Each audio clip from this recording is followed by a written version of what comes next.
En MCA Canal, estamos convencidos que conversar hace bien. Y si lo hacemos de forma positiva, entonces es mucho mejor.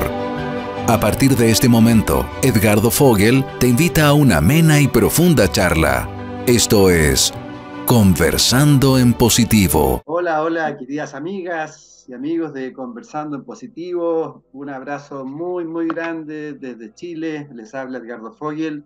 Y como siempre, muy, muy feliz de iniciar una nueva conversación y poder hacer un aporte constructivo en estos tiempos tan maravillosos por un lado, pero también con tanta incertidumbre y resistencia y transformación. Y bueno, este programa tiene ese objetivo, así que quiero agradecerles también a todos ustedes por los aportes, los comentarios en YouTube, en las distintas redes. Muchas, muchas gracias. Eso nos hace muy bien, nos inspira a seguir en este camino. Y hoy con una tremenda, gran invitada que inspira a muchas personas, una gran transformadora que está dedicada ya de hace muchos, muchos años también a hacer un aporte constructivo al desarrollo humano, con una convicción, una investigadora del mundo de Jesús, del mundo de María Magdalena, de lo que hoy está pasando con el Sagrado Femenino. Yo creo que son, no sé, me parece que más de 10, 12 años ahí le vamos a preguntar cuánto ya lleva viajando, hace viajes, realiza viajes de sabiduría, bueno, investigadora, tiene su canal también de YouTube, politóloga, fue ejecutiva de grandes empresas y desde el año 2007, si no me equivoco, tuvo el gran salto al vacío y hoy día dedicada 100%, una gran activista consciente a quien le doy la bienvenida y también las gracias porque sé que siempre está con muchísima actividad. Marisa Ventura, bienvenida. Bueno, querido Edgar, gracias por todas tus palabras, todos tus elogios, que tal vez no soy merecedora de tanta descripción que suena como rimbombante, pero muy encantada siempre de estar conversando contigo, muy feliz, y si bien es cierto que ando, no, hoy decía en el programa de radio, la gente me dice, pero ¿dónde estás ahora? No sabemos dónde dormís, en qué país te despertás, pero digo, bueno, así también es la misión, el propósito de vida que me va llevando. Hoy estoy en Uruguay, pasado en Chile, después estoy en Israel, después vuelvo a Barcelona, vuelvo a Buenos Aires, pero lo importante es, bueno, que siempre con felicidad y con amor. Y me encantó estas palabras tuyas que las tomo, de hacer este aporte constructivo de manera humilde, ¿no? Agregando el granito de arena que cada uno pueda aportar. Así que muchas gracias por la invitación. No, al contrario, gracias a ti. Estuviste en Egipto también, entiendo, ¿no? Entre todos los viajes. Este año un año muy fuerte de viajes. Empezó en Egipto, en febrero de este año, nunca había estado antes en Egipto y me impactó mucho todo lo que uno puede ir recorriendo, las energías, ¿no? Cómo te van cambiando los distintos lugares. Así que empecé por Egipto, seguí por Israel, todo Sudamérica, Centroamérica, México, y ahora estoy nuevamente en Barcelona, hace una semana apenas. Sí, maravilloso. Bueno, nosotros entrando ya de a poquito al verano y ustedes de a poquito al invierno, así van cambiando todo, ¿no? Los ciclos. Sí, así es, así es. Bueno, todos los amigas, amigos, les cuento que vamos a hacer un viaje con Marisa, tanto en un maravilloso libro que se llama Sola entre ellos y que de alguna forma es un viaje de descubrimiento espiritual al corazón de María Magdalena. Entonces vamos a ir, Marisa, como mezclando, digamos, el libro con tus Sí. viajes, que la verdad es que es muy bonito porque uno va entrando y se va imaginando también toda la vida de ella y la vida tuya también, cómo te has entregado absolutamente al trabajo y de investigación de María Magdalena. Quizás podríamos partir como, ¿cuál fue cuál fue el rol de María Magdalena y por qué su legado ha sido como difamado y escondido? El rol de María Magdalena en el ministerio de Jesús y después de la resurrección de Jesús, realmente es un legado que fue ocultado, que fue acallado y que fue una mujer que realmente hoy hay que repensar su vida y su historia, porque si queremos recuperar el sagrado femenino, esa es una pieza clave. María Magdalena fue una mujer prominente en el primer movimiento cristiano. Fue una mujer que tenía su personalidad, imaginémonos, para estar al lado de un hombre de las características de Jesús. La verdad que tenía que tener condimentos diferentes, ¿no? Para estar con un hombre de la talla de Jesús. Y ella verdaderamente los tenía. Una mujer valiente, una mujer aguerrida, una mujer que trabajó el desapego, fue una mujer líder en el movimiento de Jesús, que digamos, sabemos que ella era quien lideraba a las mujeres que acompañaban a Jesús en su servicio, en su ministerio, pero hay algunos datos que para mí hacen de María Magdalena un personaje totalmente diferente. El hecho de haber estado a los pies de la crucifixión sin haber tenido miedo, sin haberse escondido, ¿no? Sosteniendo a Jesús en energía, realmente nos muestra que fue una mujer de mucho valor. El hecho de que Jesús la haya elegido para aparecer resucitado a ella y no a ningún otro de los apóstoles, ni siquiera a su madre o a alguno de sus hermanos, también la transforma. Y yo digo, cómo ese vínculo entre ellos, ese vínculo de amor, trascendió la muerte, trascendió la cruz, porque luego renace una nueva María Magdalena en el sur de Francia, que es ese lugar que a mí me quita el sueño. El sur de Francia es ese lugar al que viajé, gracias a Dios, muchas veces, y espero seguir yendo cada vez que tenga un aliento de vida, porque allí, luego de la resurrección de Jesús, cuando los apóstoles se separan, al sur de Francia es donde llega María Magdalena, y ella ahí tiene un ministerio hermoso, donde es maestra, donde enseña. Entonces, ¿por qué se trató a María Magdalena de prostituta?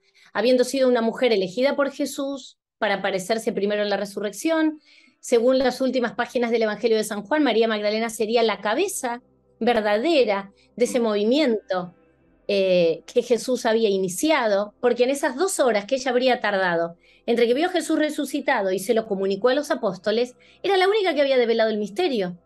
Nadie más sabía. Entonces eso la transformaría en este personaje único. Y justamente ese mensaje que ella lleva al sur de Francia empieza a ganar adeptos, empieza a ganar seguidores, y la iglesia ve cómo la voz de María Magdalena se escuchaba muy alto. Y a partir de ahí, en el año 597, es donde el Papa Gregorio Magno dice, bueno, ¿qué hacemos con esta mujer? Que tiene tal veneración en el sur de Francia y se va extendiendo. Opaca el ministerio de Pedro. Entonces, a partir de ahí, la transformación de María Magdalena en prostituta y en penitente, algo que ella jamás fue, y que luego más adelante la iglesia se va a retractar, pero que lamentablemente no lo salió a comunicar. Claro. Entonces, bueno, esto es un poco rápida y sucintamente. Rápido, sí, vamos a entrar en el detalle de a poco, sí. De a poco. Recién tú dices en la primera cristiandad, ¿no? El capítulo 8 más o menos de Lucas sale en tu libro, que recién ahí va apareciendo María Magdalena, ¿no? Claro, ella aparece en el ministerio de Jesús muy tempranamente. Vamos a ver que en los textos canónicos María Magdalena aparece enseguida en el ministerio de Jesús. Claro. Ese capítulo de Lucas justamente es también el capítulo donde dice que Jesús quita de María Magdalena 7 demonios y de otras mujeres, y las menciona. Es decir, que no solamente le quita los demonios que no sabemos qué quiso decir Lucas, con estos famosos demonios que expulsó, es el único que lo trae y lo menciona, ningún otro hace referencia, y además él menciona a otras mujeres endemoniadas. Parece que todas las mujeres que ayudaban a Jesús en el ministerio estaban endemoniadas. Entonces, habría que entender Lucas, que no conoció a María Magdalena, ni al resto de las mujeres, ni a Jesús, a qué se quiso referir, cosa que todavía ningún investigador tiene como, ¿no? Hay muchas interpretaciones, pero sí ella aparece muy tempranamente en su ministerio. Dime, querida Marisa, de acuerdo a lo que tú has investigado, lo que has sentido, ¿cómo sientes tú lo que es la resurrección? Porque es como abstracto, ¿no? Un poco, por eso, ¿cómo te llega, cómo te resuena ese proceso? Bueno, mira, para mí la resurrección, lo que María Magdalena ve, es una imagen de Jesús, como cuando hay apariciones de la Virgen, cuando se hacen esas referencias que ves, que la gente ve esa luz que a veces te enceguece y que ahí lo puede ver. Yo no, en lo personal, lo digo con mucho respeto, no creo en la resurrección física. No creo en la resurrección, que él se haya aparecido a María Magdalena. yo creo que lo que ellos vieron fue una aparición. Esa es mi manera de interpretar la resurrección. Y además porque en el Evangelio de María Magdalena, también en otro texto apócrifo para la Iglesia Católica, pero canónico para la Iglesia Copta, que es el Pistis Sofía, María Magdalena hace referencia a que ella tenía visiones de Jesús y que dialogaba con Jesús en visiones. De hecho, en una parte del texto, ella le dice, Maestro, hoy te he visto en una visión. Y Jesús le dice, bendita tú, María, que me viste en una visión y no te turbaste. Con lo cual, para mí lo que ocurre en ese momento sagrado de la resurrección es que Jesús vuelve a ella, pero de manera como si fuera una aparición. Por eso ella no lo reconoce inicialmente. Pensemos, estaba en shock. Una mujer que llega al sepulcro de su amado y de su maestro lo encuentra vacío, con la tragedia que habían vivido horas antes, días antes, el Calvario, la crucifixión, la muerte. Ella es la testigo de encontrar la tumba vacía. También es la testigo de esa resurrección. Por eso es la apóstol entre los apóstoles. Pero yo creo que lo que ella vio es como una aparición. Eso, y creo que se siguieron encontrando de esa manera durante muchísimos años más hasta la muerte de ella. ¿Tú crees que nosotros como seres humanos y también como seres espirituales tenemos esa capacidad de, hoy día, bueno, muchas personas dicen que canalizan, otros que hacen viajes astrales y ven, otros que sueñan? ¿Cómo lo sientes tú? ¿Podemos ya ir conectarnos a esas otras dimensiones? ¿Ya estamos con la capacidad? Yo creo que sí. Creo que la capacidad y ese don lo tenemos todos, pero hay que desarrollarlo. Hay que desarrollarlo si cada uno quiere lograr esa conexión. Yo tengo gente conocida, pero realmente que hacen viajes astrales, que les ha tocado llegar a lugares y ubicarse y saber dónde estaban, porque en otro momento habían tenido uno de estos viajes astrales. Hay mucha gente que canaliza y se conecta con maestros ascendidos y reciben información. Yo creo que sí es factible, la verdad que sí, pero también creo que está en uno. Si uno quiere abrir ese portal de comunicación con esas dimensiones superiores, sí creo que es posible.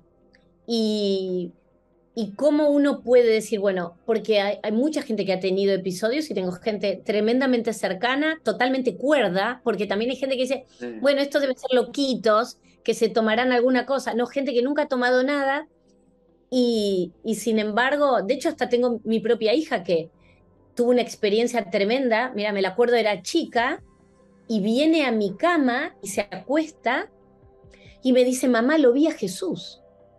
Y yo digo, Sol, ¿qué pasó? Y me dijo, había una imagen flotando, me dice ella, abajo de mi escritorio y era la cara de Jesús.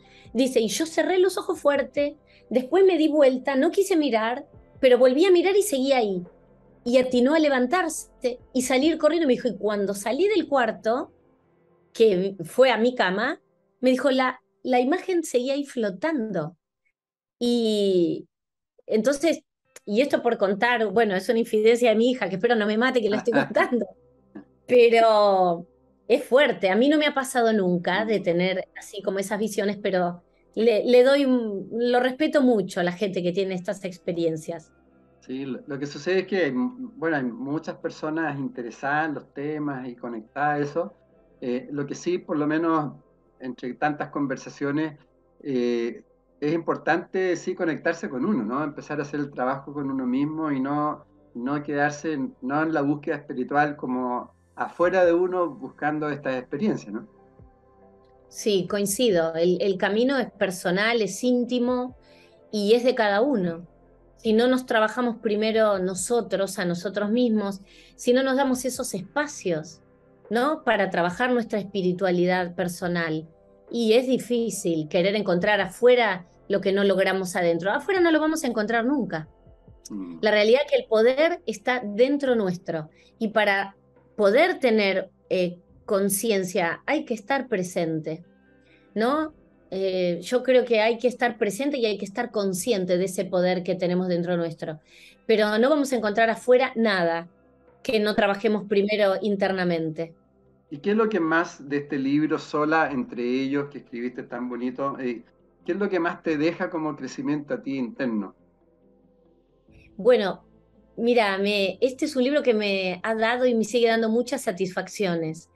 Cuando yo empecé a escribir Sola entre ellos, no tenía ninguna expectativa más que compartir el camino espiritual, cómo yo había ido descubriendo y descubriéndome en ese transitar, en este camino espiritual, viajando, permitiéndome experimentar cosas que por ahí en otro momento no sé si me hubiera atrevido a abrirme y a lanzarme a lo que venga para sentir, ¿no? Y a reconocer las señales. Y me ha dado muchas satisfacciones porque con Sola entre ellos yo voy contando mi experiencia de vida, mis viajes, las cosas que me han pasado en los viajes, que me llevaron como a destrabar mi alma. Yo siempre soy una mente muy racional y claro, más de 25 años en la vida corporativa, una vida estructurada, con fechas, con horarios, con cosas, darle espacio, ¿no? A la experimentación me costaba un poco quitar la mente al corazón, le ponía bastante mente. Y Sola entre ellos me ayudó a plasmar todo ese camino y a entenderlo mejor. Entonces, y siento que también el libro es como una ruta hacia adentro y una ruta de viaje, que permite al lector el que se sienta llamado, ¿no? Como a conectarse con los lugares. Entonces, bueno, lo hice como, no sé, yo a veces digo que fui una atrevida, porque no sé escribir, pero un día dije, yo voy a poner lo poquito que puedo aportar al universo, yo lo voy a escribir como pueda. Y bueno, y ahí está, la verdad que estoy muy orgullosa de eso, la entre ellos. Sí, sí, muy bonito. Bueno, volvamos al libro. Tú primero vas a hablar de María Magdalena. Algo ya dijiste que fue el líder de las mujeres seguidoras de Jesús, que tenía bastantes seguidoras, ¿no? Eran algunas diaconisas, discípulas, evocadoras. Eran grupos de mujeres, ¿no? Exacto. A ver, esto siempre me gusta rescatarlo de Jesús. Jesús era un hombre muy inclusivo en su ministerio, por eso sorprende tanto que después, casi en los Hechos de los Apóstoles, ya las mujeres desaparecen.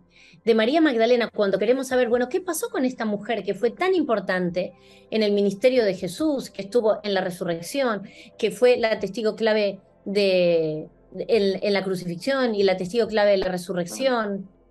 Soporta económicamente y ayuda a Jesús. Jesús no tenía un trabajo estable. Claro. El aporte económico era muy necesario, el de María Magdalena y el de otras mujeres. Entonces, ¿qué pasó con estas mujeres? Después no supimos más qué pasó con ellas.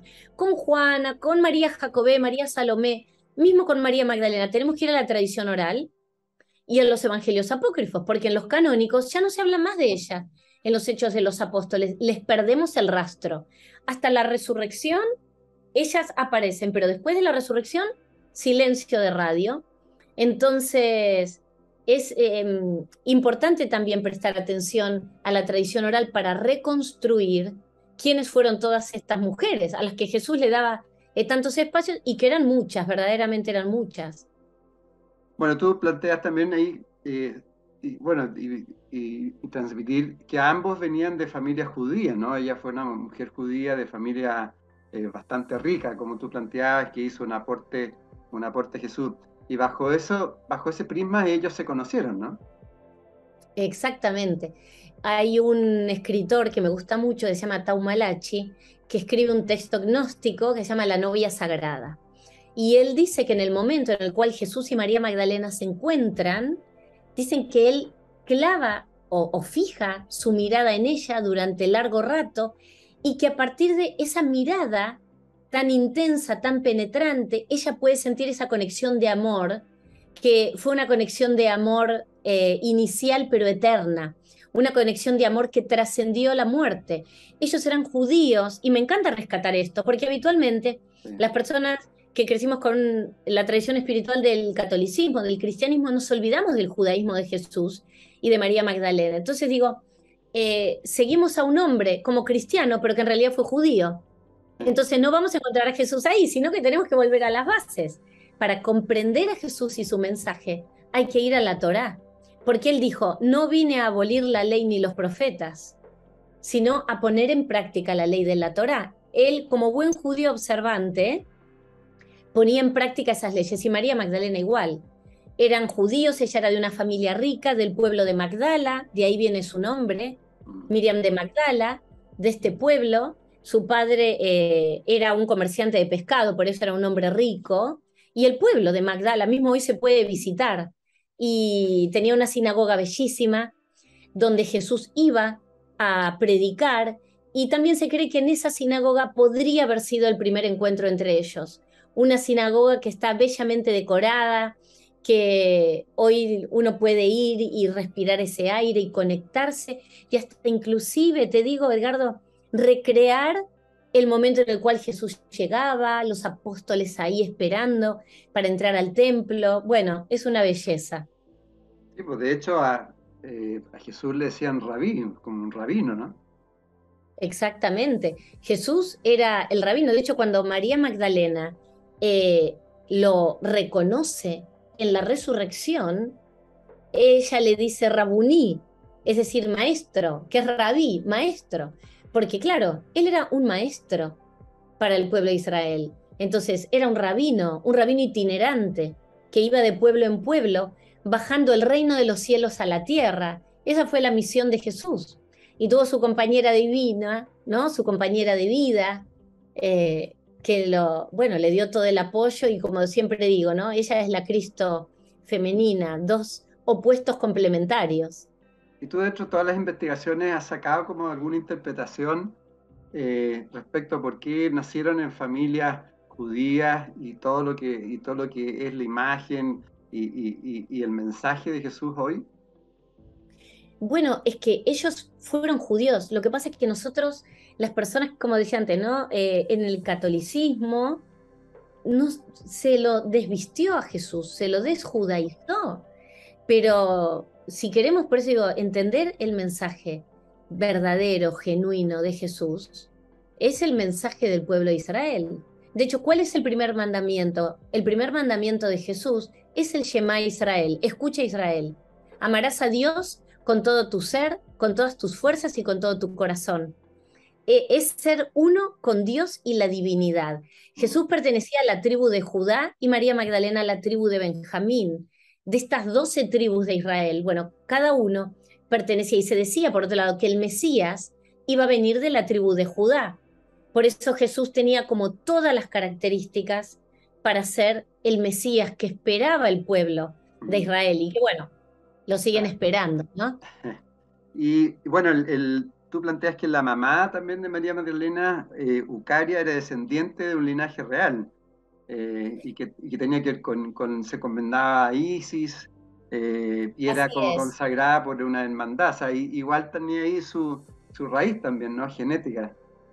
Exacto, bueno, su mamá se llamaba Eucaria, el padre se llamaba Ciro, y se dice que Eucaria era también era una mujer de buen poder adquisitivo, de linaje real, como vos bien decís, y esto lo vamos a encontrar en la leyenda dorada de Jacobo de la Vorágine, un hombre de la iglesia que en el año 1260 escribe la vida de todos los santos. Entonces, entre todo lo que escribe, escribe la leyenda dorada y escribe la vida de María Magdalena. La primera parte, donde nos cuenta de los padres, está muy bien. Ahora, después se va y viene con la María Magdalena prostituta, penitente. Bueno, toda esa locura, ¿no? Pero su madre, cuenta la tradición oral, que Eucaria se encomendaba a Isis para pedirle que la bendijera con el nacimiento de una hija mujer. Y uno puede decir, pero como una mujer judía encomendándose a Isis. Bueno, ¿qué pasaba?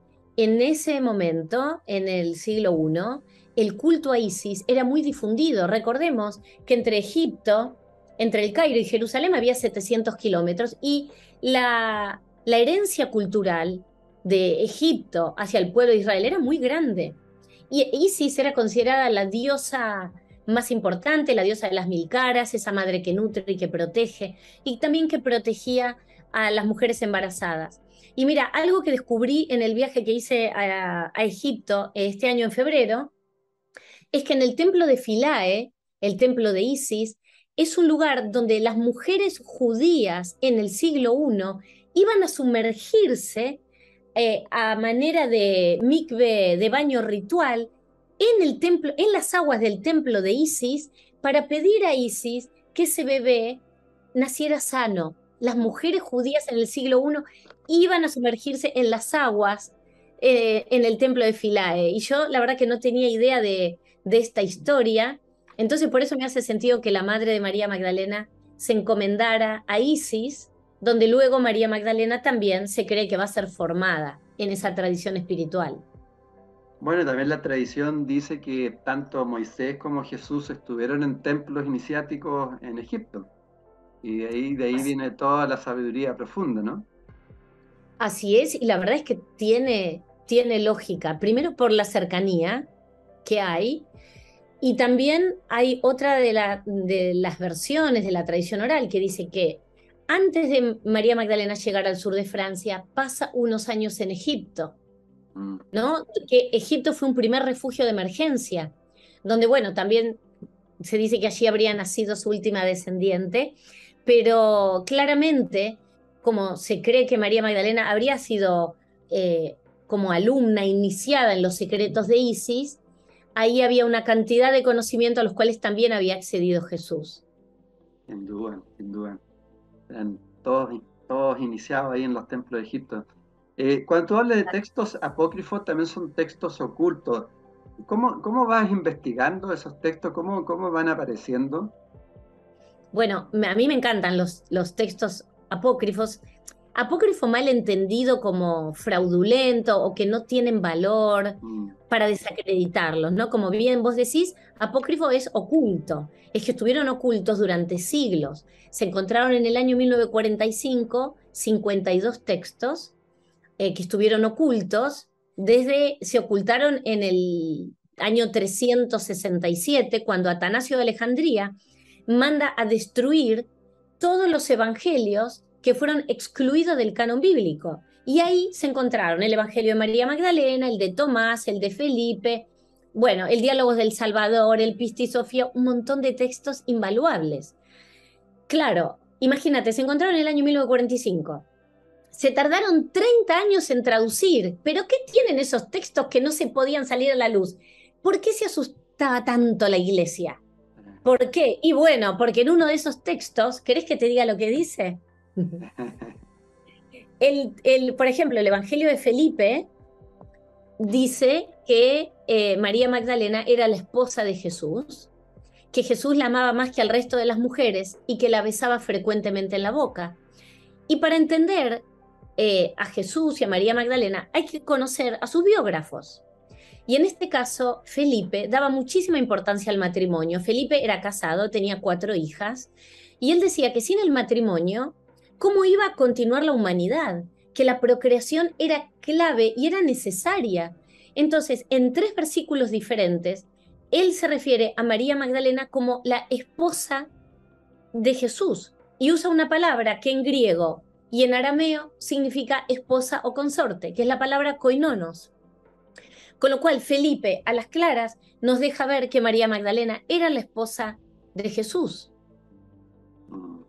Increíble. ¿Cuántos hijos se supone que tuvieron ellos? Bueno, se supone que tuvieron 3. Hay muchas versiones con respecto a los hijos. Se supone que tuvieron 3. Hay otra versión que dice que en realidad tuvieron 2 hijas gemelas, de la que se tiene un poco más de certeza, porque hay mucho escrito, es de Sara, que Sara habría sido la última, pero en realidad también el hijo mayor, que se llamaba Josefes, y el hijo del medio, Yeshua David.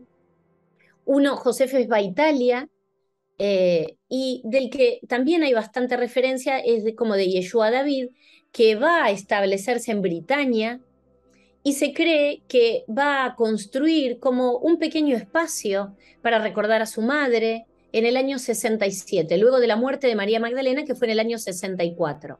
Entonces se cree que en el año 67 él construye un pequeño oratorio dedicado a su madre, que va a hacer ese oratorio los cimientos de lo que hoy conocemos como la Catedral de Glastonbury, ¿no? Entonces ahí él da como el puntapié inicial a empezar a desarrollar este movimiento que luego vamos a conocer como cristianismo. Y eso viene de la mano de este hijo y supuestamente de José de Arimatea. Entiendo. Volviendo al tema de atrás un poco, tú también planteas, y bueno, así que el celibato después fue obligatorio, ¿no? Entonces, por eso que también se debe ocultar información de Jesús, los discípulos, porque muchos estaban casados, tenían hijos, no cumplían Claro. con esa norma del celibato. Bueno, en el judaísmo el celibato no existió nunca, los rabinos se casaron históricamente, se siguen casando y se van a seguir casando. Y de hecho, un hombre que no se casaba y no tenía descendencia para el pueblo de Israel era considerado medio hombre. Y además, como buen judío, es impensado un Jesús célibe y un Jesús que no tuviera descendencia, porque no estaría cumpliendo justamente lo que dice la Torá. Siempre es una preocupación la descendencia para la continuidad del pueblo de Israel. Entonces, que Jesús no hubiera estado casado hubiera sido una locura, hubiera sido algo muy llamativo. Además, como rabino, no hubiera podido entrar a predicar en ningún templo, Mm. porque los rabinos tenían que estar casados para poder predicar y entrar a un templo. Entonces, ¿cómo nace el tema del celibato de Jesús? Bueno, a Jesús primeramente se le va a imponer el celibato en el año 1074 en el Concilio de Roma. Los primeros sacerdotes estaban todos casados. Y de hecho, si vamos a la epístola 1 de los Corintios, vamos a encontrar que Pablo, el propio San Pablo, dice, ¿acaso no tengo derecho a tener conmigo una mujer esposa como los hermanos y todos los descendientes del maestro? Entonces, acá, en base a esa epístola, también San Clemente de Alejandría y San Ignacio de Antioquía van a decir, Pablo estaba casado, al igual que todos los apóstoles. A ver, sabemos que Pedro estaba casado. O sea, hubiera sido muy raro. Felipe dice que Jesús estaba casado y con María Magdalena. Hay muchos indicios del matrimonio de Jesús.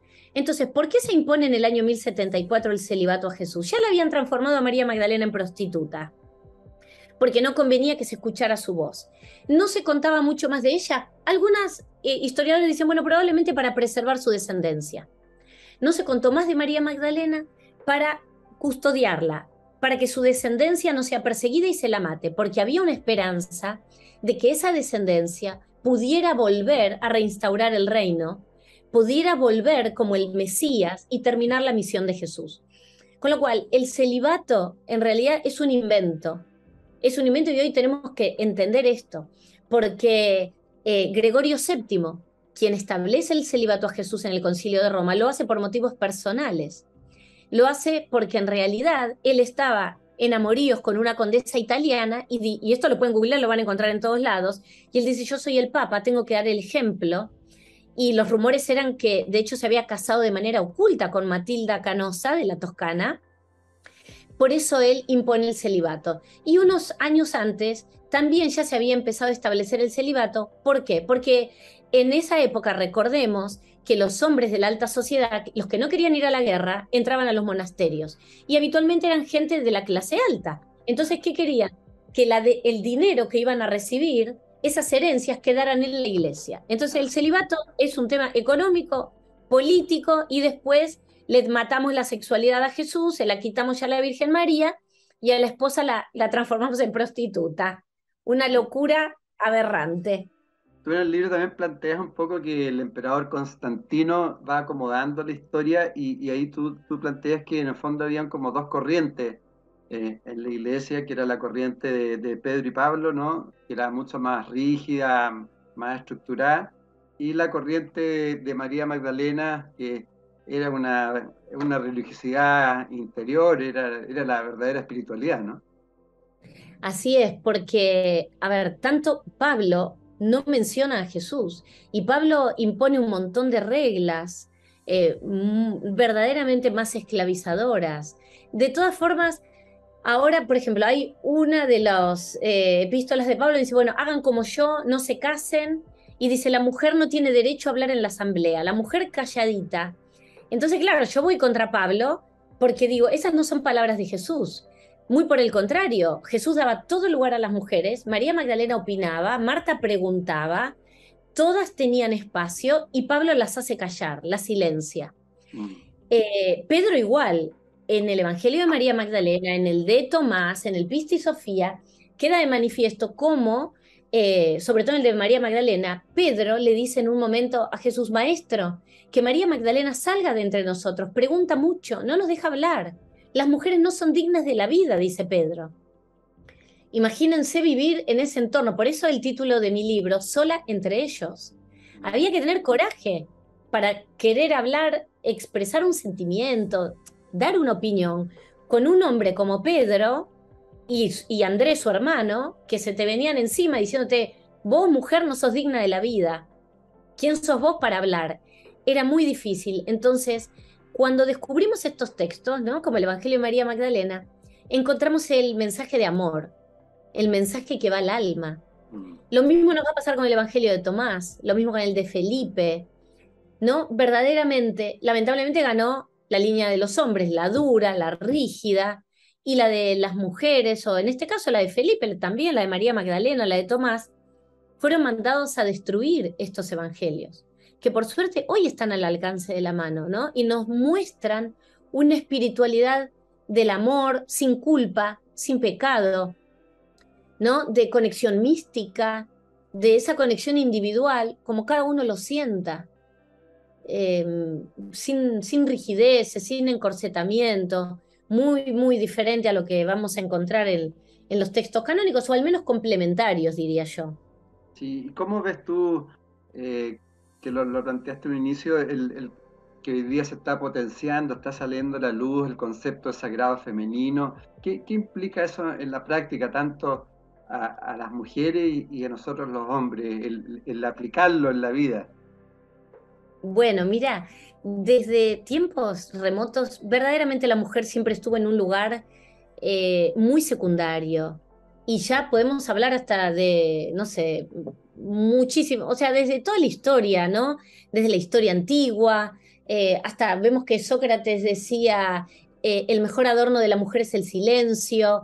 Y a partir de ahí, bueno, hay un derrotero con respecto a la mujer, ya en la Edad Media, una sociedad analfabeta, Sí. donde decían inclusive que el pecado entraba al mundo a través de la mujer, que vamos a encontrar que Santo Tomás de Aquino decía en lo que se refiere a la naturaleza del hombre, la mujer es imperfecta y malnacida, con lo cual sí, después se reconocieron en la Grecia antigua, ¿no? Grandes heroínas, Antígonas, Penélope, Helena, pero todas terminaron en tragedia, con lo cual tampoco hemos quedado muy bien. Entonces ahora es la era de recuperar el sagrado femenino, en conjunción y en equidad con el divino masculino. Entonces, ¿qué significa eso en el día de hoy? Bueno, recuperar nuestra energía femenina y unirla a la masculina.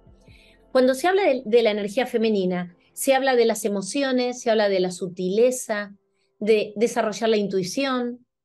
¿Y qué tiene que ver esto también con el hombre? Bueno, el hombre también ha sido reprimida su parte femenina, porque el hombre siempre fue el duro, el firme, el hombre que no llora, el hombre que no muestra el sentimiento. No, no, perdón, sí, el hombre llora, tiene sentimientos, los expresa.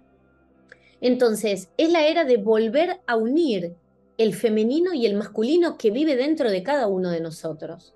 Entonces, por un lado, la energía masculina, que no está asociada al género, ni la femenina, está más orientada a las reglas, al orden, pero siempre se tomó, ¿no? Como que, bueno, a ver, el masculino es la fuerza, el femenino es la sutileza, por ende, si es la sutileza es la debilidad, y el hombre, al ser el orden, la fuerza es la agresión. No, ni la debilidad ni la agresión.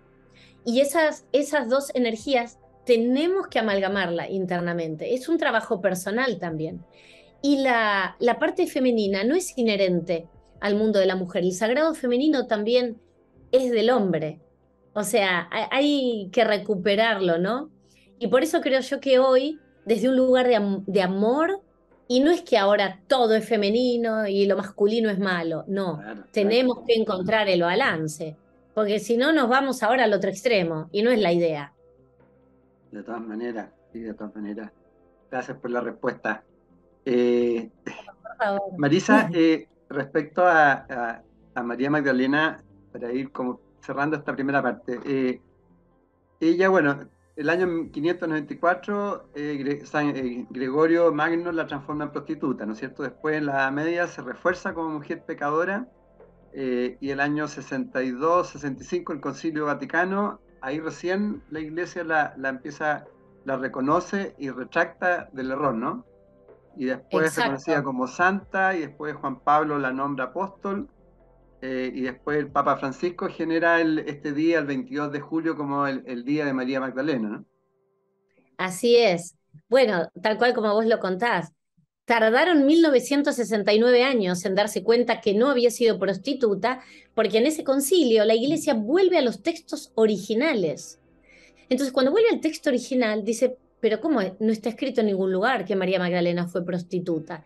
Entonces, esto fue, como bien dijiste, y como hablamos antes, un trabajo, un relato construido por Gregorio Magno en el Concilio de Trento en el año 1570. A María Magdalena, además de prostituta, se le agrega el descalificativo de penitente, porque ahí se establece el primer misal romano y aparecen lo que son las penitencias y los méritos.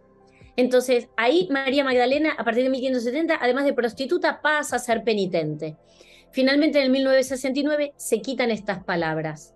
Penitente, prostituta, adúltera. Nos confundimos, esa adúltera que iba a ser lapidada con María Magdalena. Bueno, la iglesia se retracta, tal vez no lo comunica como corresponde, pero sí, a partir del 1969 se la reconoce como santa. Y el 22 de julio, hoy, se celebra a María Magdalena, porque hasta el 2016 era una memoria, ni siquiera se la tenía en cuenta, pero el Papa Francisco eleva su memoria a festividad, cosa que lo veo muy bien.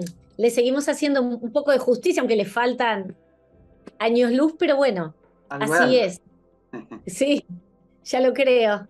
Bueno, después de la crucifixión fueron perseguidos y ahí empieza ya la emigración al sur de Francia, ¿no?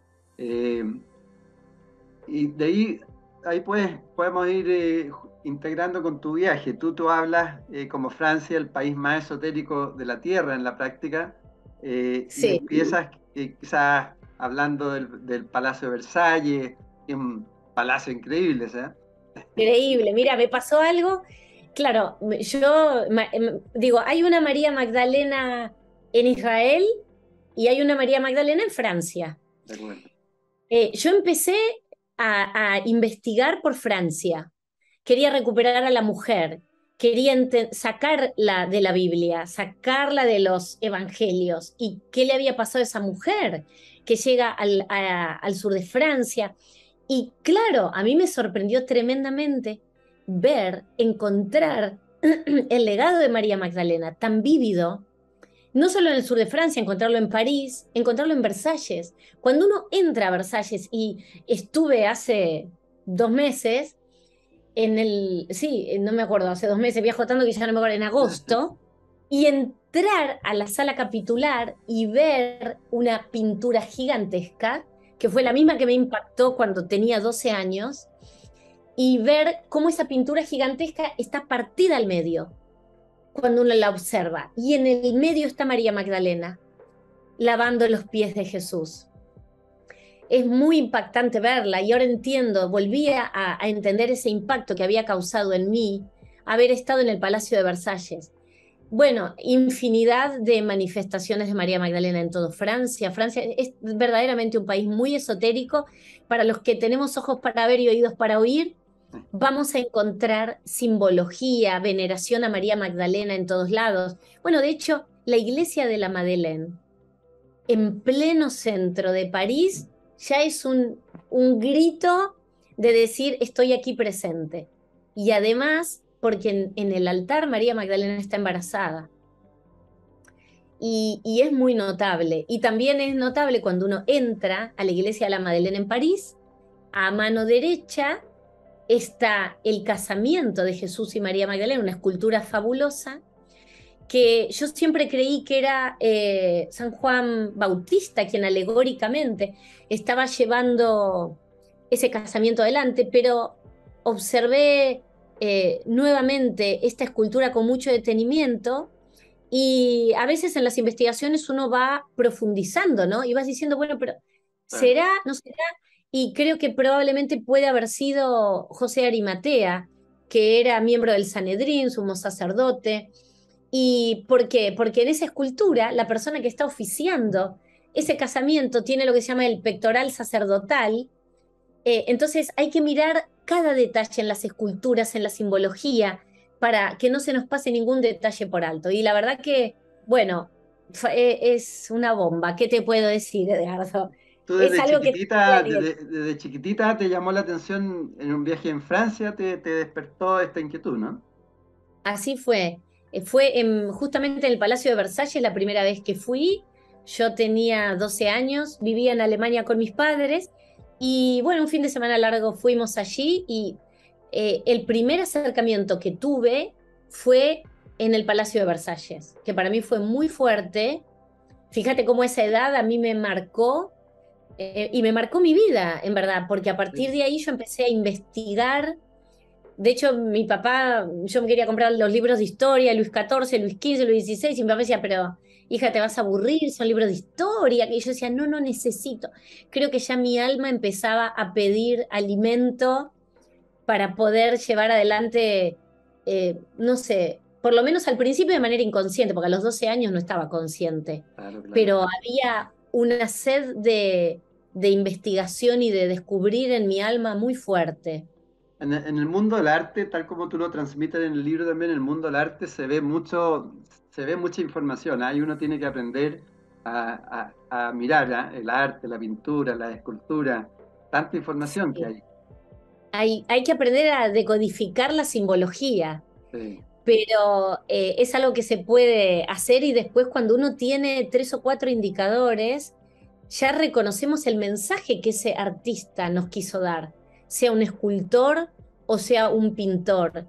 Y hay cantidad infinitas de pinturas, sobre todo, donde vamos a descubrir a la verdadera María Magdalena, donde la vamos a encontrar embarazada, donde la vamos a ver casándose con Jesús. Muy, muy fuerte. Hay mucho y también después, bueno, más adelante se va a unir todo con el catarismo, ¿no? Y eso es. vamos a ir viendo muchos más mensajes a través de la simbología. La simbología es un lenguaje fascinante Sí, para ir sí. descubriendo. De todas maneras, hay mucho que aprender ahí. Y justo te quería preguntar del país cátaro, de los cátaros en el siglo XII, ¿no? Tú hablas que es el primer caso de genocidio de la historia moderna. Así Cuéntanos un es. poco de tu visión. ¿Dónde vivían los cátaros? ¿Qué pasó con ellos? Bueno, los cátaros fueron una comunidad, un grupo espiritual en la Edad Media muy potente, que ellos rescatan las enseñanzas dejadas por María Magdalena. Para ellos María Magdalena era la esposa de Jesús. Los dos, como matrimonio sagrado, como matrimonio místico, fueron los líderes, los guías de este camino del amor, como se conoce a las enseñanzas que ellos difunden, ¿no? Y los cátaros, la palabra cátaro viene del griego kataroi, que significa puro. Por eso también cuando hacemos catarsis, viene también de la misma raíz. Cuando hacemos catarsis nos purificamos. Entonces, estos cátaros, estos hombres y mujeres puros, eran conocidos también como perfectos, perfectos en términos espirituales, porque ellos buscaban verdaderamente la elevación espiritual. Vivieron en el sur de Francia, en la región conocida como la Provenza. Hoy, y ya hace muchos siglos, esta región es conocida como justamente el país cátaro, y allí es donde ellos despliegan toda una manera de vida, una manera de escuchar música, una forma de alimentarse. En su mayoría eran vegetarianos. Ellos no creían en la Iglesia de Roma, pero se consideraban cristianos. Pero no, decían que la Iglesia no vivía el Evangelio. Ellos rezaban obviamente el Padre Nuestro y decían que la conexión con Dios era directa, que ellos no necesitaban a la Iglesia. Claro, entonces imagínate la Iglesia. Decía, pero Mm, esta gente viene acá a decir que son seguidores de una mujer judía, que la consideran la esposa de Jesús, que no necesitan a la iglesia para conectarse con Dios y la divinidad, que la conexión es mística, es uno a uno, es personal. Entonces la iglesia dijo, esta gente acá es un estorbo. mm. ¿Y qué pasó con los cátaros? Bueno, los cátaros eh, tenían cantidad de adeptos y se expandieron rápidamente por toda Europa. No quedaron enquistados en el sur de Francia, si bien el lugar más potente fue el sur de Francia. Entonces, claro, ¿por qué fue un genocidio? Porque la Iglesia Católica manda una cruzada que comienza en el año 1209 contra los cátaros y va a durar 35 años el asedio. Y los fueron matando a todos en la hoguera. Y fue muy tremendo porque además la cultura de la Edad Media En ese tiempo, del siglo X al XIII, era una cultura alegre, feliz. Es la época de los trovadores, es la época del amor cortés, del desarrollo de la poesía, del desarrollo de las artes. Siempre se habla de la Edad Media como una época oscura. Claro, sí, las cruzadas fueron la parte oscura, pero fue una cultura alegre que fue ahogada, ¿no? En el infierno de la hoguera.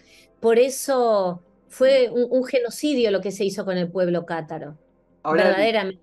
disculpa que te interrumpa, el origen de ellos también es de María Magdalena, ¿no? Porque María Magdalena era como la custodia del mensaje y de la sabiduría de Jesús, ¿no?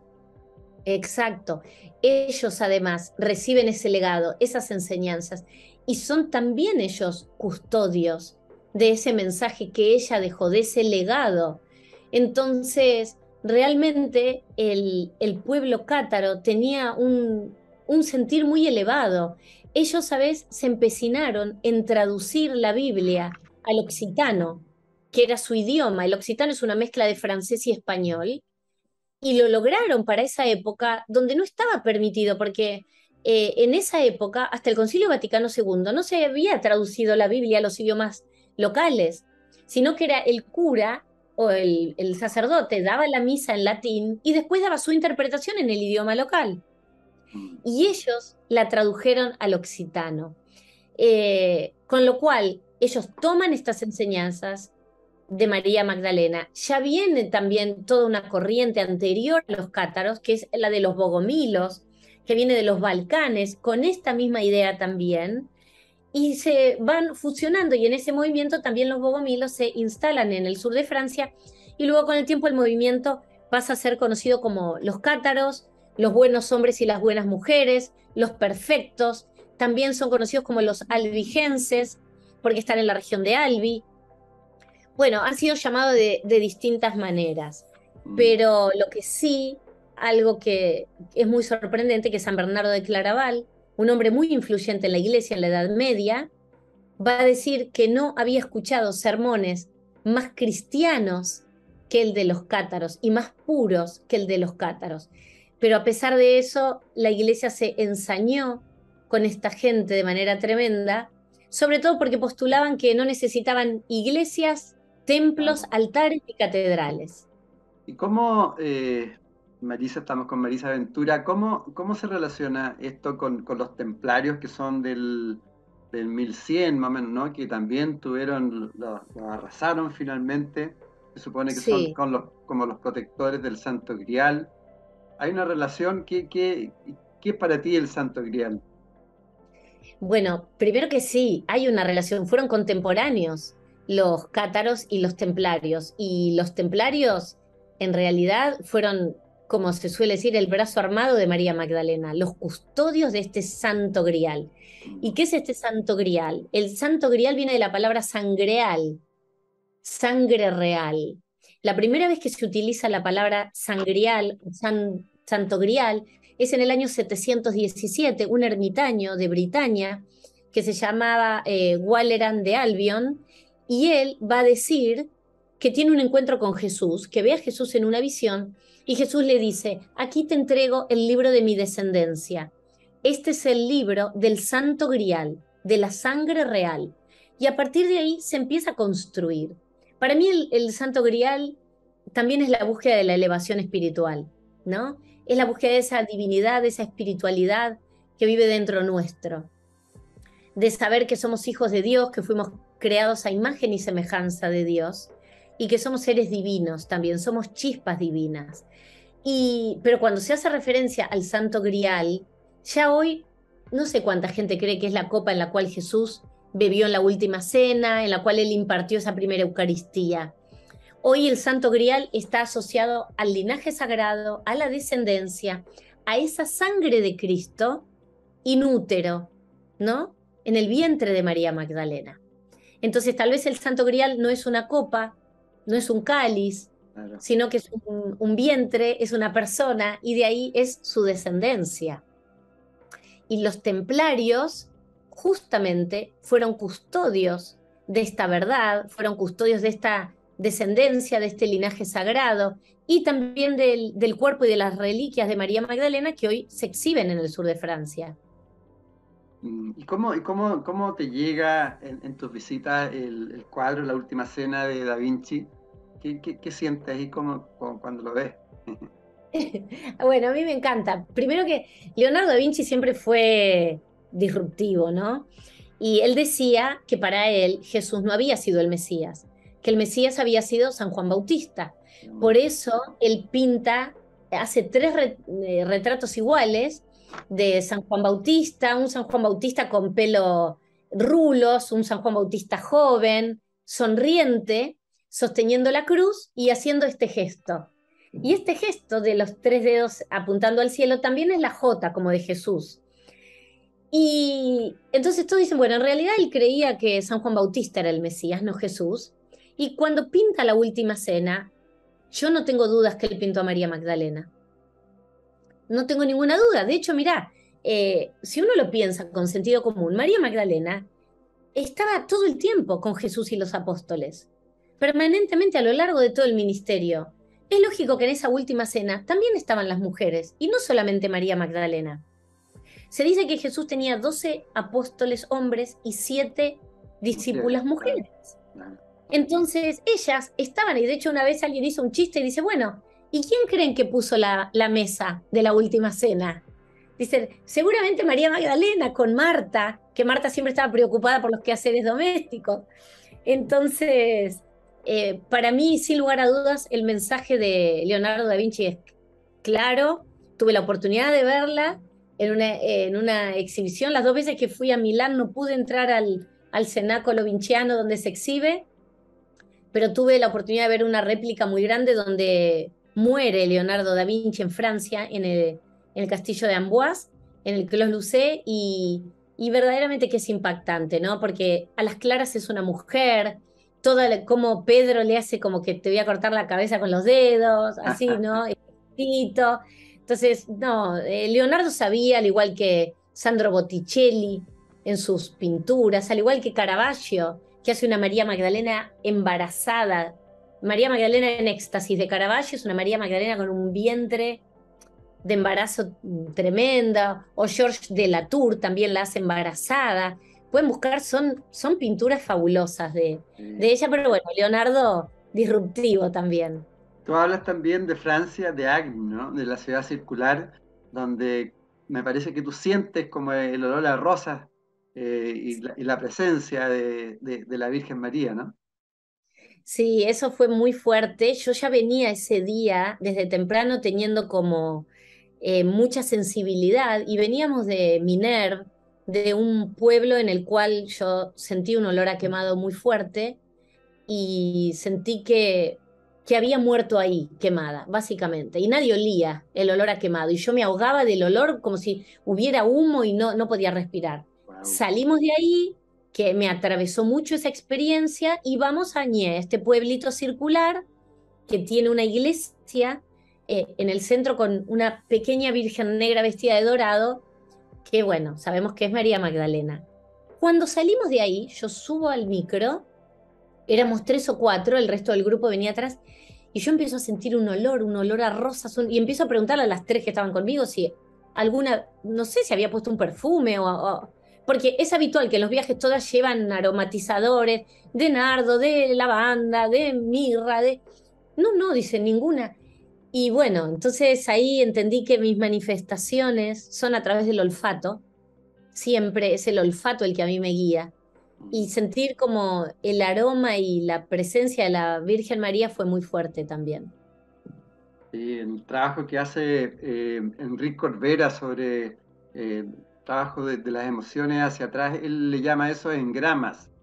Y cuando uno se conecta, por ejemplo, al olfato de algo, es un engrama que te hace conectarte a ese momento. Eso lo hace para hacer trabajar, digamos, impactos emocionales, para poder descubrir el origen de ciertos impactos emocionales. Entonces se descubren a través de estos engramas, como puede ser como el olfato, por ejemplo. Sí, porque el olfato está además asociado a la intuición. Se dice que el olfato nos recuerda nuestra infancia, nuestra nuestras vidas pasadas, ¿no? Inclusive, Claro, dicen por ahí que el olfato es como el más sagrado y también el más sensual de los sentidos. claro. Eh, Como que quedan incorporados así. exacto, viste, vos, no sé, por ahí te cruzás una persona en la calle y le sentís el aroma y me pasó una vez, mira, estando en un teatro. De hecho, había ido al pueblo donde había vivido mi abuela en su infancia, que yo nunca había ido antes.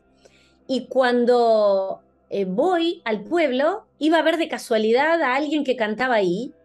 Y estoy parada en la fila para entrar al teatro y de repente siento el perfume de mi abuela. Mm. Yo digo, Dios mío, es que bueno, mi abuela está acá. Alguien que pasó probablemente tendría el mismo perfume que usaba mi abuela, pero digo, justo ese día en el pueblo donde ella vivió de pequeña. Claro, Pero bueno, el olfato es muy fuerte, ¿eh? sí, evoca, evoca. Te quería preguntar también, Marisa, sobre las iglesias. Yo también he tenido la suerte de estar en Francia y fui a Chartres también a ver. Entonces te quería preguntar, eh, como la estructura es distinta, la simbología, por ejemplo, entre Notre Dame y la iglesia de Chartres. Entiendo que la iglesia de Chartres fue construida, no sé si por los templarios, pero es fabulosa, es increíble, pero te llega mucho más profunda que la iglesia de Notre Dame, que tiene una simbología que es media chocante, ¿no? Por lo menos para mí. Sí, coincido absolutamente. Son el día y la noche. Chartres es como un templo. Mm, Es un templo, pasan muchas cosas y además tiene el laberinto en el piso. claro. Tiene este laberinto hermoso donde se construye en la Edad Media, ¿no? Para que uno pueda peregrinar y para que uno pueda conectarse. Dicen, ¿no? Que estos laberintos, en los laberintos comunes que hay de árboles, de arbustos divinos, en cualquier laberinto dicen que uno habitualmente se pierde, pero que en estos laberintos espirituales uno se encuentra a sí mismo. Y eso es lo que pasa en el laberinto en Chartres. A mí también Notre Dame no me convoca, la siento muy tosca, muy fuerte, su energía no Mm, está divina, está todo muy bien, está construida sobre un antiguo templo dedicado a Isis, por eso dicen que París es para Isis, pero cuando uno llega a Chartres, bueno, en Chartres durante mucho tiempo funcionó una escuela de misterio, donde se reunían cabalistas, alquimistas, templarios, sacerdotes, místicos. Y dicen que, claro, a partir en el siglo XIII, esa escuela de misterio desapareció y quedó muy poco escrito de las ideas que se debatían allí dentro. Pero lo que nos queda es el laberinto que los días viernes se puede recorrer. Y yo esta vez, ahora en agosto cuando tuve la oportunidad de ir varias veces y recorrerlo, tuve una experiencia muy, muy fuerte. Pasan muchas cosas en ese laberinto. Es un mandala espiritual, ¿eh? sí, sí. Recomendado 100%, ¿no? El que va a París, que vaya, se tome el tren, que es muy entretenido, y se baja en la estación, y además que es muy bonito el pueblito chico. El pueblito es precioso y ir a París y no ir a Chartres es como un sacrilegio, porque Sí. realmente Chartres tiene una potencia, una energía. No te querés ir, uno está ahí y querés caminar 20 veces al laberinto y pasan muchas cosas, inclusive con gente que uno no conoce, que te la cruzás de frente, de costado, la conexión con los ojos, la conexión con el alma. El laberinto está en el centro y tiene 4 portales iniciáticos. Bueno, fabuloso, Por eso Chartres. te preguntaba un poco por las simbologías también, porque las iglesias tienen distintas simbologías y unas como que son muy luminosas y otras no tan luminosas. Sí, bueno, Chartres es muy luminosa. Sí. Chartres, además, dentro de toda la simbología que está el laberinto, tiene primeramente mucha presencia de María Magdalena. En distintos lugares de la iglesia la vamos a encontrar, en varias esculturas, en pinturas, en dos, no Vitró, frescos, vi- sí, vitrales. en un vitral en la cripta, en una capilla que es la más bella, y también en dos representaciones donde mira, esto es bellísimo. porque hay una capilla y de un lado está Jesús resucitado y del otro lado María Magdalena. Jesús extiende su mano de esta manera y ella la extiende así, pero las imágenes están separadas. Entonces, cuando uno las mira y se dan cuenta que si unimos las imágenes, ellos se toman de la mano.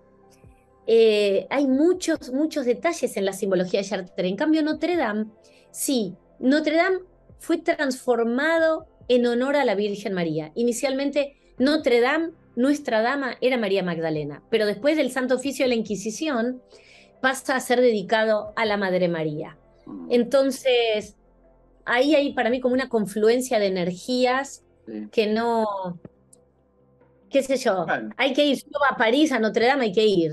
Sí, no digo que no, pero si me das a elegir, no voy, me voy directo a Chartres, ni lo dudo.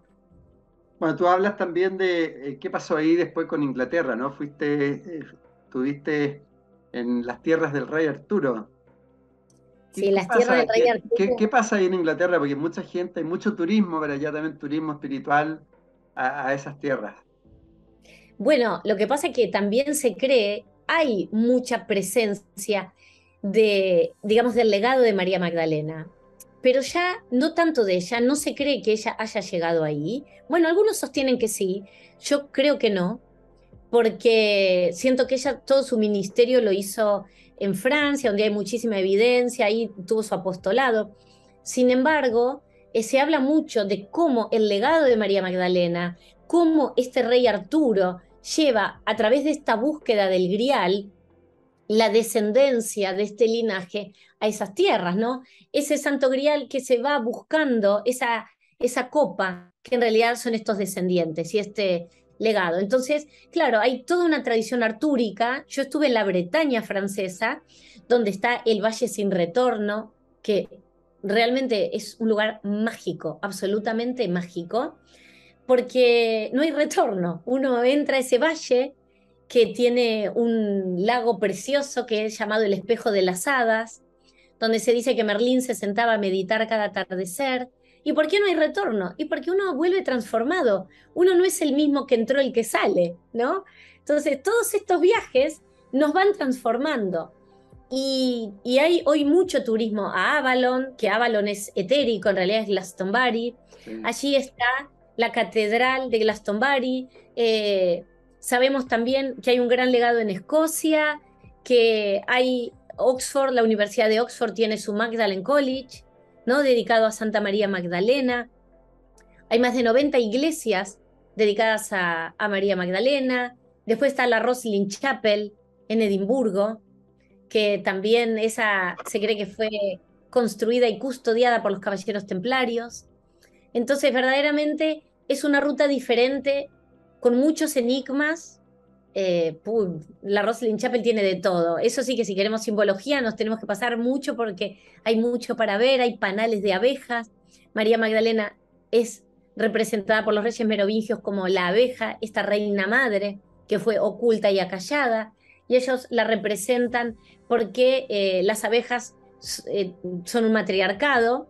Entonces ellos buscan la abeja para asociarla a María Magdalena, y en la Rosslyn Chapel encontramos panales de abejas que son hexagonales, que recuerdan a Salomón, y los merovingios también estudiaban al rey Salomón. Bueno, la verdad que hay mucho también por ver allí, mucho. ¿Qué sientes? Por ejemplo, me estaba acordando de Emilio Carrillo, que él tuvo en sus viajes a Inglaterra por Avalon, él lo relata, de hecho lo escribió, que como que pasó a otra dimensión de Avalon y se No, yo soy conectó muy con el rey respetuosa. Arturo y con todos esos seres. ¿Tú cómo has sentido, cómo lo sientes? Bueno, no, yo soy muy respetuosa. Mira, no estuve nunca. Todavía tengo ahí como pendiente el hecho de ir a Avalon y ver que desde ese lugar no puedo decir Pero mucho. digo, no, o pueden ser en otros lados, digamos, también. Sí, sí, sí, absolutamente. Bueno, en el sur de Francia pasa mucho, ¿eh? El ¿Sí? sur de Francia es un lugar donde a mí me ha pasado, y a los viajeros que yo llevo en mis viajes, no te puedo decir, son experiencias extraordinarias, de conectarse muy fuertes. Yo creo profundamente en eso. Sí, sí, y yo creo que se puede pasar a otra dimensión. Sí, yo creo que vivimos en dimensiones paralelas, ¿eh? Creo que el tiempo es circular y que uno puede pasar a otra dimensión.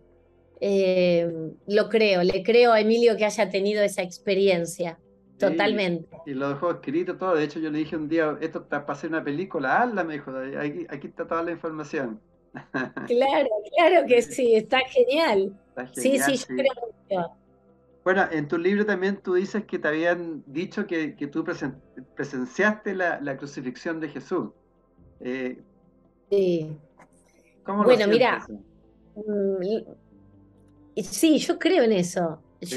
Porque ¿Lo me pasó sientes? que hice con 10 años de diferencia, hice registros con personas totalmente diferentes después de muchísimos años, y las dos personas me dijeron lo mismo sin saberlo.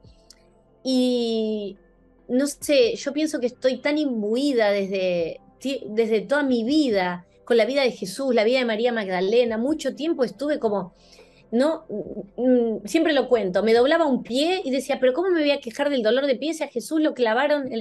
O sea, estaba todo el tiempo, y de hecho llegué a hacerme registros por esto que me pasaba, Mm. porque era tan fuerte la presencia de ellos y el momento de la crucifixión y en mi vida que necesitaba entender por qué yo recibía esta información, que qué tenía que hacer con esto. Y estaba todo el tiempo con María Magdalena y bueno, y ahí empecé a entender un poco la misión de mi vida, ¿no? Y bueno, volver a Israel fue muy fuerte para mí. Fue volver a casa, fue volver a conectar con la energía de ese lugar, pero también con las enseñanzas de ese lugar, ¿no? Por ahí, por eso también fui dejando como mi educación de mi tradición espiritual del catolicismo, me fui como alejando porque fui entendiendo que quería volver al judaísmo del siglo I, a esas enseñanzas dejadas por Jesús y por María Magdalena, como buenos judíos que fueron ambos, ¿no? Rescatar ese mensaje desde el origen, ¿Y ¿no? cuál, y Es cuál, fuerte. y cuál sientes tú que es tu misión profunda en la vida? Hoy siento que mi misión profunda está de la mano de las mujeres, Mm. y hace muchos años. O tal vez de las mujeres, pero de la inclusión, ¿no? Hombres y mujeres. A mí me encanta siempre imaginarme Jesús y María Magdalena como arquetipos, ¿no? Como iguales. Y a mí me gusta trabajar por la equidad, por la igualdad entre el hombre y la mujer, desde un lugar de amor. Y mira, leí ayer un libro donde decía que algunos exégetas del Nuevo Testamento dicen que María Magdalena es la nueva Eva y que Jesús es el nuevo Adán y que juntos vienen a reinstaurar o a restaurar esa armonía perdida en el Edén. Mm. Y me encanta pensarlos así, ¿no? Como que ellos dos vienen a restaurar esa equidad perdida, esa igualdad ocultada.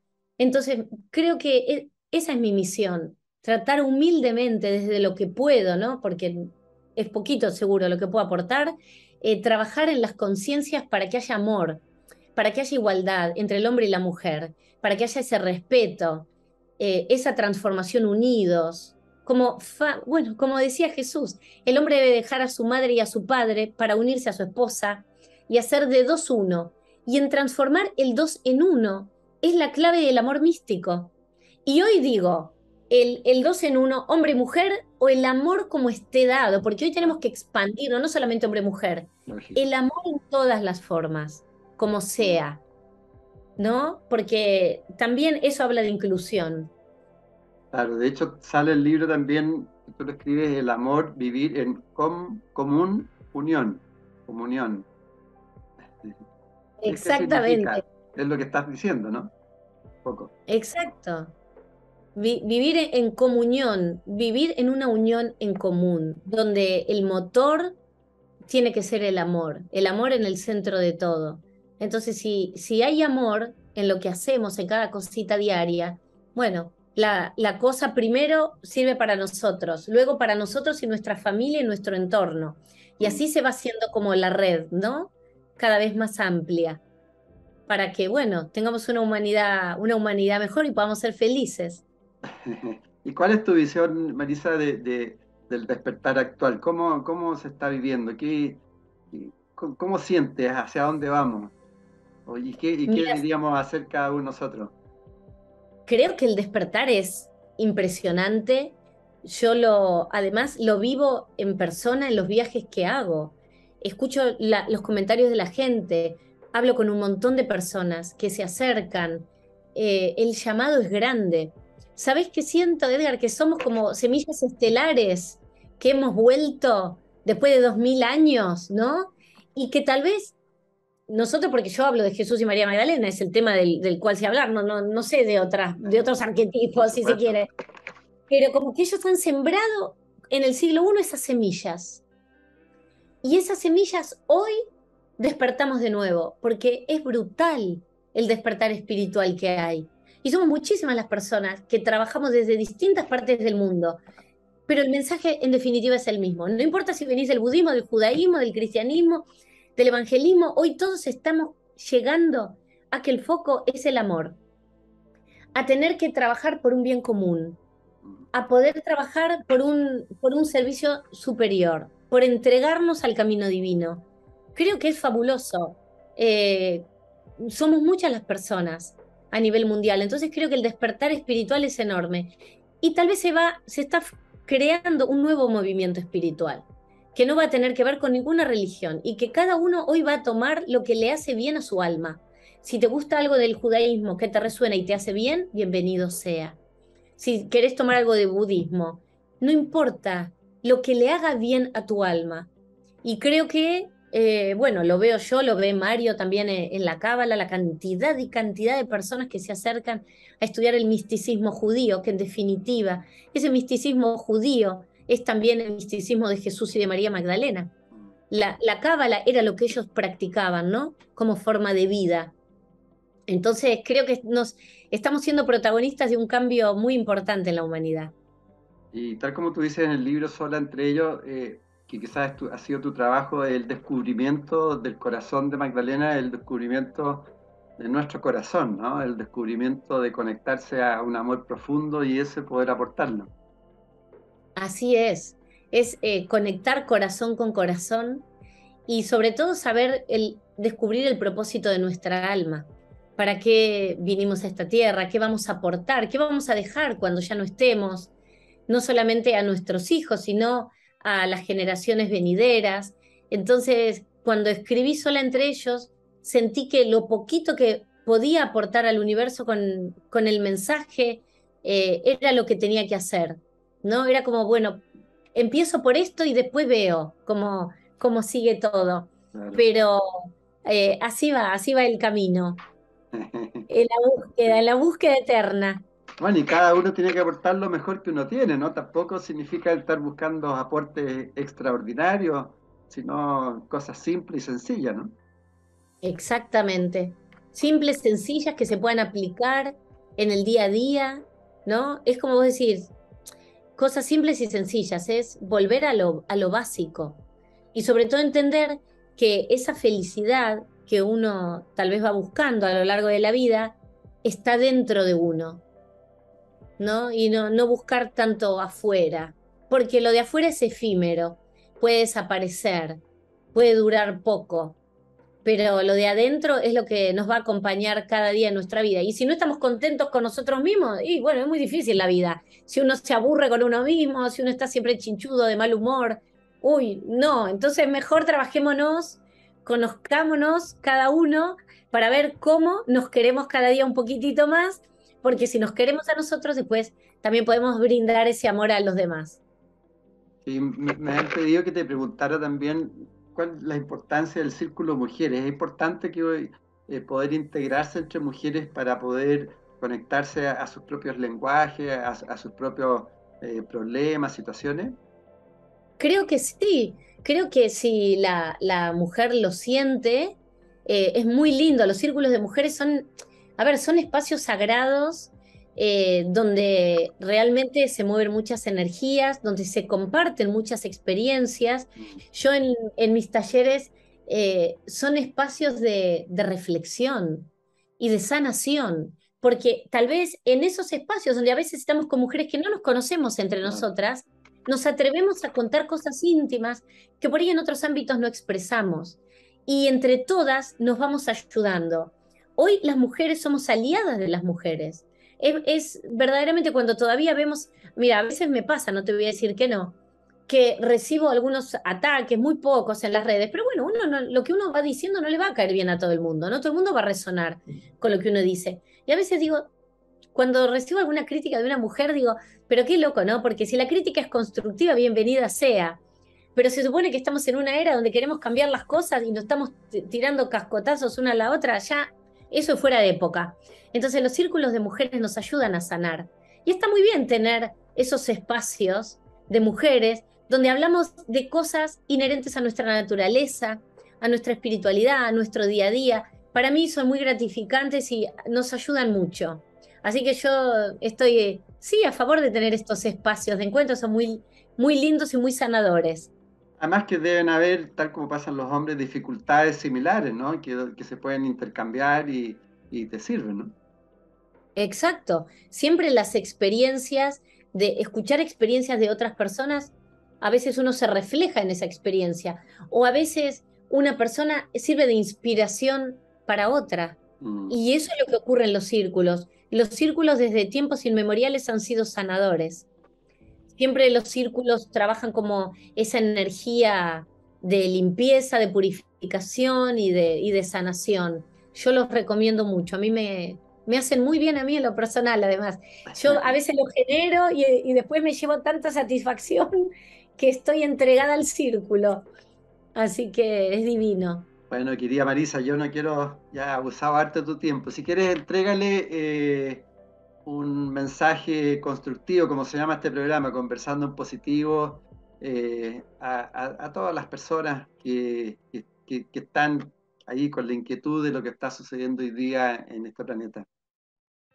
Bueno, primero agradecerte a vos, Edgar, una felicidad estar juntos y esta conversación tan hermosa, a todas las personas que nos acompañaron y que nos van a acompañar. Y bueno, creo que el momento llegó, ¿no? El momento de este despertar espiritual, donde el amor y la luz se hagan presente en cada día de nuestra vida. Y como venimos conversando, es un trabajo personal, es un trabajo íntimo, es un trabajo de cada día. Y no se olviden que la salida es hacia adentro. Ahí es donde vamos a encontrar las respuestas. Siempre mirándonos hacia adentro para conocernos un poquitito más y poder transformarnos y ser amor. Así que este es mi humilde mensaje, seguir alimentando nuestra alma. Eso. Muchas gracias, felicitaciones y que venga pronto un nuevo libro, ¿no?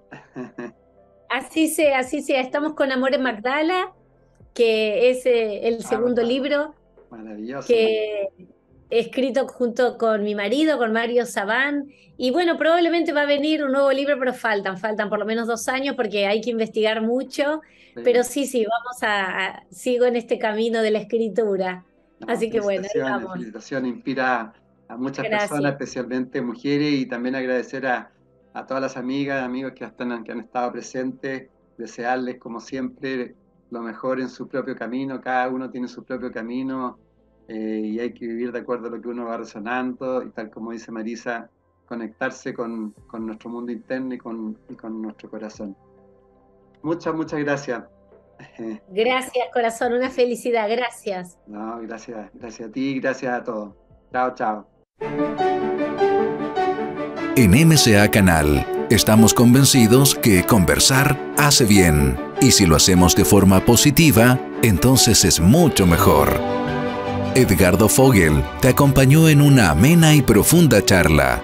Esto fue Conversando en Positivo, un momento de luz para compartir experiencias de vida por MCA Canal, resonando con el alma.